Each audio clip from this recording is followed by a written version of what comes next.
Today I'm going to be talking about creating immediate business value from real-time big data analytics. I've broken this discussion down into three main parts, and I've captured that with what I call the HandyDandy Map method. These are the three most effective ways that I've seen organizations converting their real-time big data into immediate business value. The M stands for machine learning in production, A stands for automated data workflows, and P stands for processing event data. All right, let's look at the big M. We're talking about machine learning applications in production. And using the goal of immediately increasing business value by increasing sales revenues, let's see how machine learning applications in production work to produce this result. I've broken a strategy for implementing big data projects into four main steps or categories.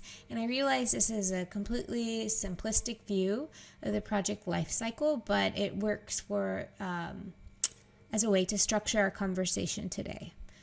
So I've broken this into the categories of use cases, technologies, skill sets, and implementation. Where the first step is use cases, and you want to always start by evaluating and selecting a use case. And then you move into technology evaluation. And you need to evaluate your existing technologies and the big data technologies you'll need to acquire in order to implement the use case. Next, you'll need to evaluate your organizational skill sets and decide if you want to retrain your existing staff or make new hires. So you need to do a skill set evaluation, and then you can move into the implementation phase. So the reason I bring this up is throughout the rest of the discussion, I'm going to be focusing on use cases and technologies that enable creating immediate business value from real-time big data.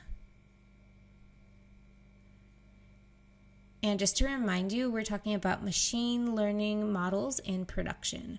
So the use case I want to focus on here is real-time recommendation engines, because real-time recommendation engines are a way that you can use machine learning models in production to increase sales revenues.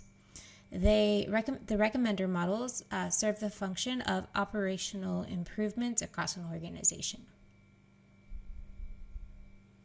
So looking at the technology, the specifications or the requirements that you should be aware of is that if you're building a real-time recommendation engine to increase sales revenues, of course the system is going to be public facing, and it's also going to need to be interactive. So it's going to have to be enabled for real-time response. Technologies that can support recommendation systems in production would be AWS Lambda and Google Cloud. But there are, of course, many solutions that can support machine learning models in production. So those are just a few. Those are the big names, of course. So. Then moving into how do we create immediate business value from this use case? Well, this is no longer 2012. I know that you guys are all familiar with the Netflix use case, and basically recommendation engines are ubiquitous nowadays.